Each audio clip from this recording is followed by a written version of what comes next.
Hello, friends and people of the internet. So, hi, I'm Eli. You know me probably if you're watching this.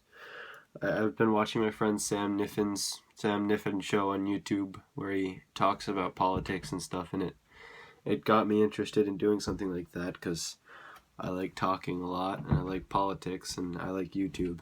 So I'm gonna do this. You can call it Eli Rambles about politics and stuff. That's the name of my show. Anyways, I want to talk about several things. I'm going to start with immigration and Trump's recent specifications on his proposal to build a wall on the border of the U.S. and Mexico. First, I'm going to talk about why the wall isn't necessary. Then I'm going to talk about how impractical the wall is. And then I'm going to talk about people resisting the wall and the practical legal implications of fighting it.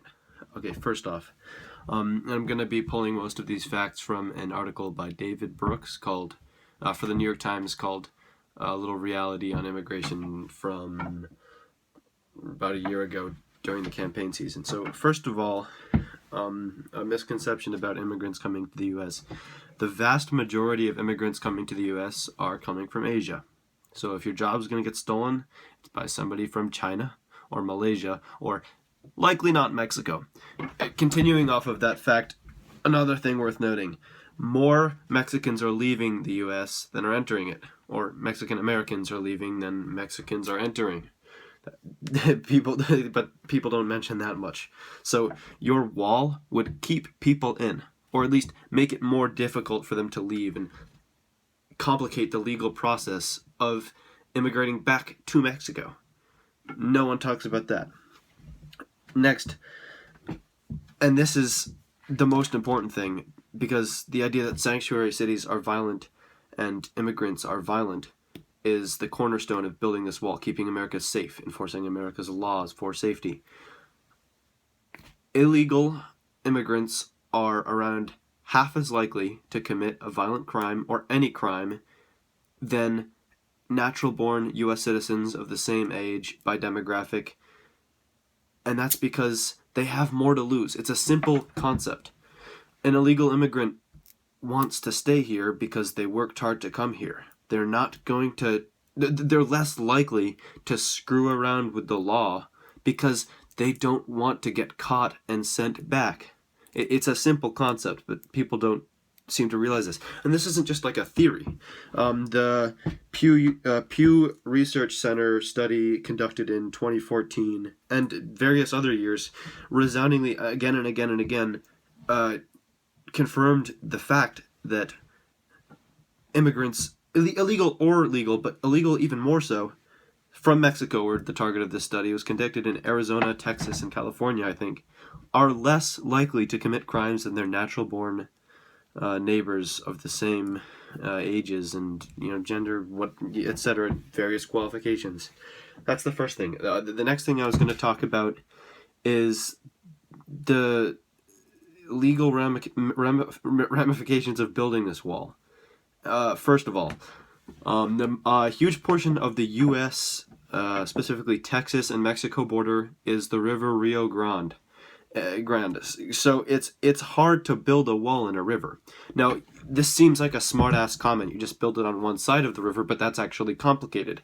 See, rivers provide good irrigation for farms, so there's quite a few farms on the river and people's yards. And do you build it on the U.S. side or the Mexico side? If not, if on the U.S. side you're taking away U.S. farm owners' land, which has a whole bunch of legal ramifications that will be difficult to go through.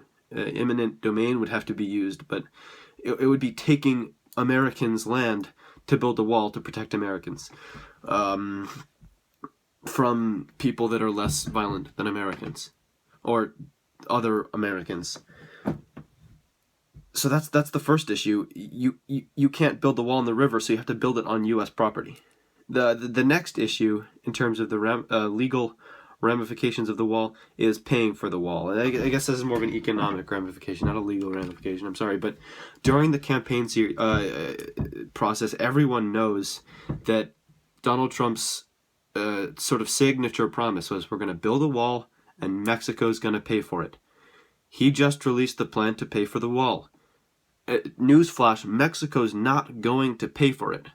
Now, it's weird because I've actually seen some of my Trump-supporting friends, and yes, it's okay to be friends with people that disagree with you, but for celebrating the tariff. And I think it's because they don't know what a tariff is. So the way this would work is it's a tax, by the way. It's a 20% tariff on all imported Mexican goods into the U.S. Plain and simple, that's U.S. Citizens paying a tax for this wall. Are the people technically being taxed the ones who are selling things from Mexico into the U.S.? That's true. But anyone who has gone to a store knows that that's not how taxation works. If I went to a bistro and I bought a sandwich, I would pay for that sandwich, and then I, the customer, or the person in the U.S. buying from Mexico, pays a tax. Anyone who's ordered a meal has done this. You pay the price of your meal, and you pay the price of the tax. This is the exact same thing. This is goods being imported to the U.S. So U.S. goods will cost more, and this is specifically in states along the U.S.-Mexican border, places where many people rely on Mexican food, appliances, you name it, they're buying it from their nearby neighbors in Mexico because it's convenient and it's right there. Their cost of living would skyrocket because they're paying a 20% tax on everything from Mexico. This is huge. This is the kind of thing that makes people homeless. This is the kind of liberal, terrifying, huge tax rates that conservatives are scared of. People are going to have to be paying a hell of a lot more for this stupid wall than for Obamacare. So for all you conservatives that claim to be libertarian and don't want taxes but are for this wall, start reading about this specifically. So that's that. The next thing I wanted to talk about was the today's implementation of the ban on refugees coming to the U.S., specifically Muslims.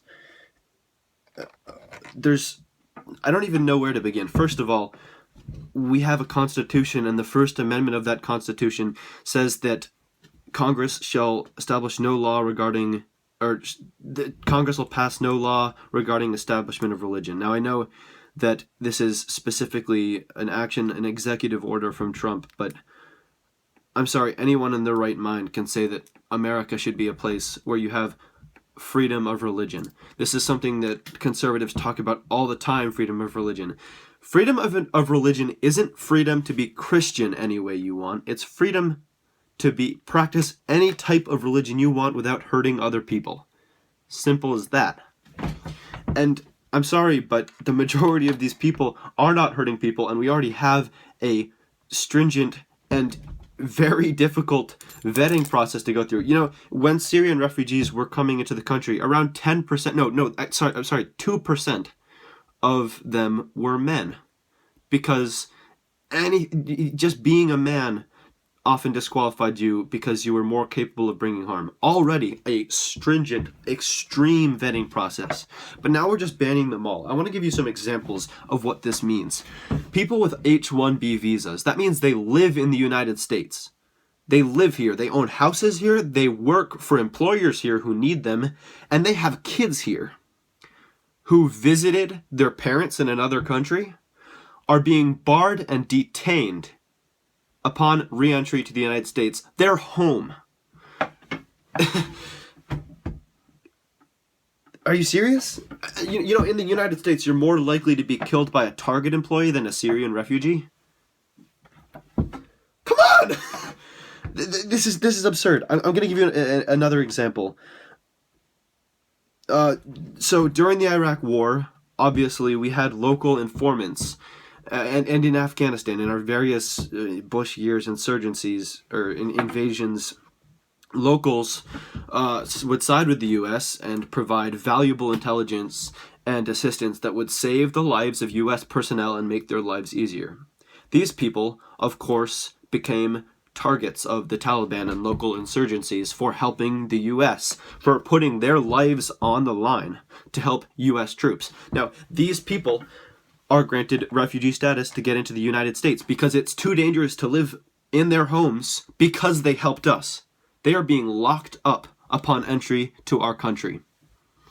If that doesn't make us not the good guys, I don't know what does. We are the bad guys here. We're not supposed to be that. And furthermore, do you have any idea how many Muslims died fighting for the U.S. in Iraq? Only for their parents back at home, their grieving parents, to be called unpatriotic? We all saw this. Captain, I think Ahmed Khan from the Iraq War, who gave his life saving his, saving his brothers in combat. His parents were ridiculed by our now commander-in-chief because of their religion. Gold Star parents. And the soldiers who survived fighting in Iraq, putting their lives on the line, watching their friends die around them to fight for American ideals, returned to a country where they were called un-American by people whose most patriotic act was having an American flag on their front porch and a "Don't Tread on Me" background for their Facebook status. We can be so much better than this. I'm fine with vetting refugees. I understand there is a risk that in war-torn countries there are radicals. But an outright ban, this kind of rhetoric, it's rhetorical policy. It's policy for the sake of looking good. This lack of nuance. No one can come in, regardless of if they're coming in because they could be killed for helping us. It's no one or everyone. The world is a nuanced, complicated place, and if we can't look at these issues with nuance and complexity and regard them as the just multifaceted and complicated issues that they are, that makes us dumb. Okay, my last topic is the it's kind of a double-sided topic, and it's the backlash against protests in Washington, D.C. and around the country, and actually around the world, and the sort of demonizing of protests, of free speech, and of the press, of the use of alternative facts, and this ridiculousness that's going on lately. So the Trump campaign has, from its very start, mocking disabled reporters, etc., has set out to demonize and attack and degrade anyone who disagrees.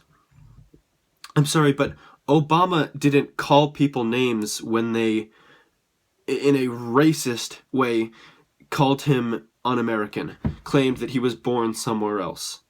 He took it with grace and with stamina and simply weathered it like a mature person. This is not the same here. We have Bannon, one of Trump's main flying monkeys, asking the press to just shut up for a while. Kellyanne Conway, another flying monkey, saying that their press secretary, the man who represents the president to the country, used alternative facts in a press briefing. Alternative facts are lies. Something other than a fact is not true, a lie, and a falsehood. And if you call it anything but a lie, you are fooling yourself. And don't make a mistake. There is a reason that they're attacking anyone who disagrees or publishes alternative facts that disagree with their own. And that's because they can't be exposed. This is how dictatorships work. We are supposed to be better than this. The hallmark of a functioning democracy is a strong free press, critical of the leaders, so that people can see what's wrong, and so that they can call their reps and tell them what's wrong, and vote for someone else if they don't like what they've been doing in office. It keeps them accountable. Threatening to move the press out of the White House. This is the exact opposite of this, and it's undemocratic. And this goes hand in hand with the demonization that has happened lately of protests. The idea that going to a protest is un-American. You have no idea how much I've heard about liberal snowflakes or various degrading or racist or homophobic slurs used to describe people who attended, for instance, the Women's March on Washington. And I just want to say, the same arguments that are being made, that, they have enough, that, what gives you the right to protest, are the same arguments that were being made when Dr. Martin Luther King Jr. marched on Washington, that it's just uppity blacks, and now it's uppity women, or just people, they have enough already. Why protest? Liberal snowflakes. And I'm sorry,